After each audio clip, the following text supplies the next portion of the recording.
membres du jury, distingués invités, chers amis, bonsoir. Je me nomme Kwadjori Vakeli Erika Stéphanie, j'ai 14 ans, je suis élève en classe de seconde C au collège privé Academia, d'où je suis la représentante au concours féminin d'art oratoire. J'expose sur le thème violence faite aux femmes, causes, conséquences et solutions. La violence à l'égard des femmes est l'une des violations des droits fondamentaux les plus fréquentes dans le monde. Si les violences dont sont victimes les femmes ne constituent pas un fait social nouveau, l'intérêt accordé à cette question est un fait qui marque surtout notre époque et plus particulièrement les 2 dernières décennies. Définir la notion de violence n'est pas aisé, car elle est complexe et peut être abordée sur de différents points de vue.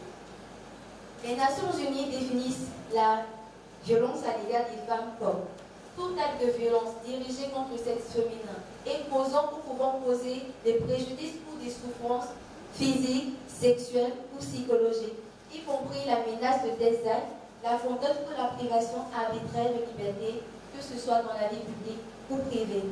Ce terme répond donc à un grand nombre de violences, telles que la violence physique. Cette forme de violence est la plus physique, la plus visible. La mutilation génitale ou blessure, etc. La violence psychologique, sous une forme verbale ou non verbale, dénigrement, humiliation, menace, scène de jalousie. La violence sexuelle, abus sexuel, le viol. La violence sociale, elle peut être juridique, spatiale ou culturelle. La violence économique, privation de moyens ou de biens essentiels. Aujourd'hui, avec le développement des réseaux sociaux et des outils de technologie, les femmes sont également victimes de cyberviolence, harcèlement et injures via les réseaux sociaux, divulgation de photos et vidéos à caractère intime contre leur gré par exemple. Selon l'OMS, chaque jour, 137 femmes sont tuées par un membre de leur famille. Les femmes adultes représentent près de 49% de toutes les victimes de trafic d'êtres humains repérés dans le monde. 15 millions d'adolescents dans le monde, âgés de 15 à 19 ans, ont été forcés à avoir des rapports sexuels. Au Moyen-Orient et en Afrique du Nord, 40 à 60% des femmes ont été harcelées sexuellement dans la rue.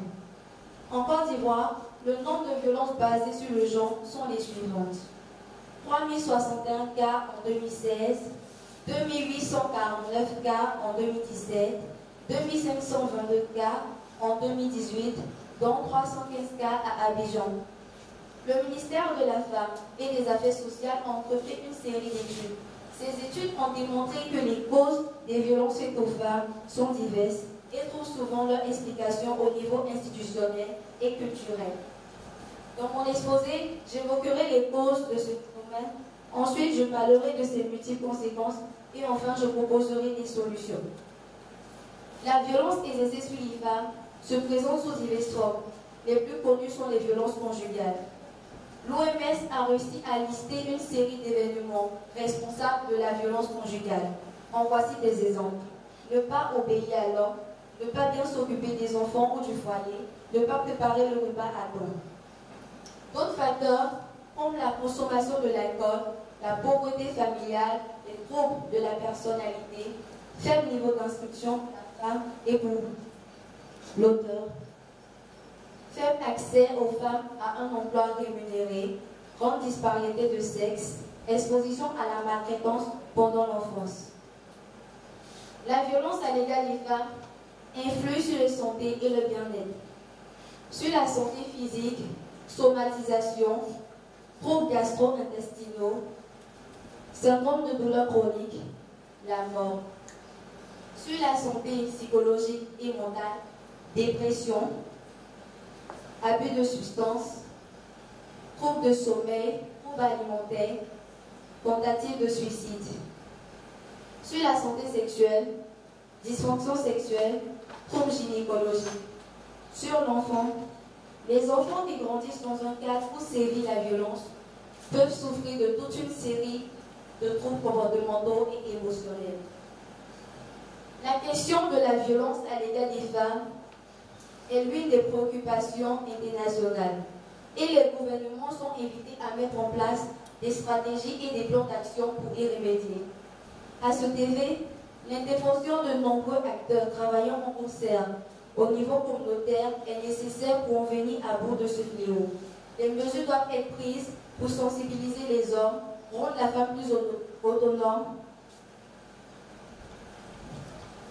En 2019, l'OMS et l'ONU Femmes, avec l'appui de 12 membres bilatéraux, ont mis en place le plan Respect Woman, en mettant 7 stratégies de lutte, à savoir le renforcement des compétences, l'autonomisation de la femme, la réduction de la pauvreté, la création d'environnements favorables, la fourniture de services, la prévention à la maltraitance et la transformation des attitudes et des croyances. La violence faite aux femmes influe. La violence faite aux femmes. Excusez-moi. La violence faite aux femmes est donc un problème structurel et ne peut être lié aux seuls facteurs comportementaux et aux histoires individuelles. Comme le dit l'adage, il existe une seule vérité universelle applicable à tous les pays, communautés et cultures. La violence à l'égard de la femme n'est jamais acceptable, jamais tolérable, jamais pardonnable. Je vous remercie.